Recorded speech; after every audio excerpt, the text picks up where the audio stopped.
Hello everyone, perkenalkan nama saya Tisa Maulidia, saya dari kelas Viewer 5D2.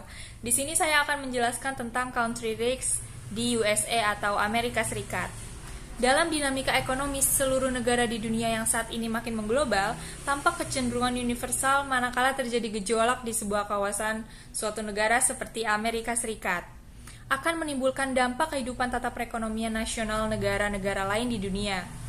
Pergeseran nilai-nilai ekonomi dunia yang mengancam ke arah resesi diperkirakan akan mempengaruhi kondisi perekonomian nasional pada seluruh negara dunia yang melakukan perdagangan internasional.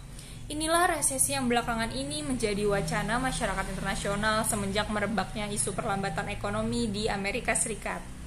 Country risk dalam bisnis internasional adalah resiko yang mungkin terjadi dalam bentuk peristiwa yang luar biasa yang terjadi terutama di negara tuan rumah atau bisa disebut host country atau negara asal perusahaan, home country atau negara ketiga, third country, atau suatu situasi politik dan keuangan internasional sehingga dapat mengganggu kelancaran operasional perusahaan. Dengan kata lain, country risk ini juga dapat terjadi baik secara langsung maupun secara tidak langsung. Pada pertengahan 2007, Amerika Serikat dilanda krisis subprime mortgage dan memuncak pada September 2008 yang ditandai dengan pengumuman kebangkrutan beberapa lembaga keuangan. Awal mula masalah tersebut terjadi pada periode 2000 sampai 2001 saat saham-saham perusahaan di Amerika Serikat kolaps sehingga perusahaan-perusahaan yang menerbitkan saham tersebut tidak mampu membayar pinjaman ke bank. Untuk mengatasi hal tersebut, Bank Sentral Amerika Serikat menurunkan suku bunga. Suku bunga yang rendah dimanfaatkan oleh para perusahaan developer dan perusahaan pembiayaan perumahan. Rumah-rumah yang dibangun oleh developer adalah rumah-rumah perumahan yang murah dan dibiayai oleh perusahaan pembiayaan. Dengan runtuhnya nilai saham perusahaan-perusahaan tersebut, bank menghadapi gagal bayar dari para debiturnya. Isu resesi belakangan ini banyak menjadi wacana masyarakat internasional. Berita perlambatan ekonomi di Amerika Serikat. Melambatnya ekonomi Amerika Serikat pada akhir tahun 2007 yang lalu mendorong spekulasi bahwa Amerika Serikat berada di ambang resesi, terutama dampak krisis kredit yang telah meluas dari sektor perumahan ke sektor manufaktur dan mengarah ke sektor tenaga kerja. Menghadapi situasi global seperti ini, yang tidak menentu terutama sejak 2 tahun terakhir, tampaknya pemerintah Indonesia telah melakukan persiapan untuk mengantisipasi, sehingga dampaknya tidak begitu terasa bagi Indonesia.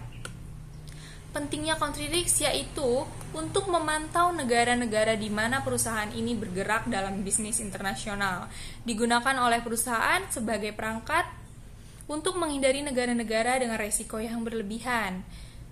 Dan kemudian, tingginya angka ekspansi uang, pengeluaran pemerintah rendah, substansial, pengembalian pajak tinggi, dan lain-lain, itu termasuk ke dalam tingginya country risk di suatu negara. Nah, akan berdampak tentunya terhadap lemahnya perekonomian negara tersebut yang ditunjukkan oleh turunnya investasi. Kemudian, investor yang akan berinvestasi di pasar modal yang termasuk negara emerging market seperti Asia dan Amerika Latin harus memperhatikan tentang country risk. Persepsi internasional yang direpresentasikan dengan country risk dapat menggambarkan bagaimana kemampuan suatu negara dalam memfasilitasi pelaksanaan usaha, termasuk kemampuan dalam menjaga iklim investasi agar selalu kondusif. Pada tahun 1993 sampai 2013, kurs dolar Amerika ini menunjukkan pergerakan nilai rupiah terhadap dolar Amerika Serikat mengalami fluktuasi. Mulai tahun 1996 sampai 2001, nilai rupiah terhadap dolar Amerika Serikat terus merosot.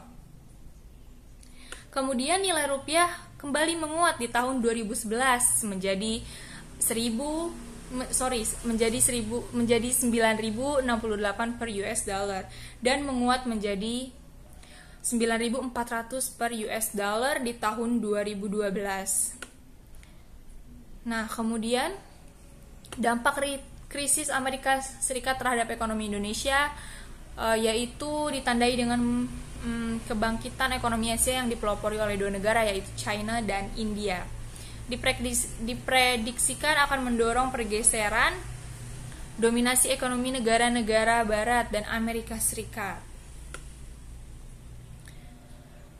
Kesimpulan yang dapat saya ambil dari kasus country risk di Amerika Serikat ini yaitu adalah bahwa country risk di Amerika Serikat ini sangat berpengaruh terhadap bursa ekonomi di Indonesia karena tingginya indeks country risk suatu negara akan mempunyai dampak terhadap lemahnya perekonomian negara tersebut yang ditunjukkan oleh turunnya investasi karena resiko yang meningkat dan selanjutnya akan menurunkan indeks pasar di negara tersebut sehingga return-nya menjadi kecil.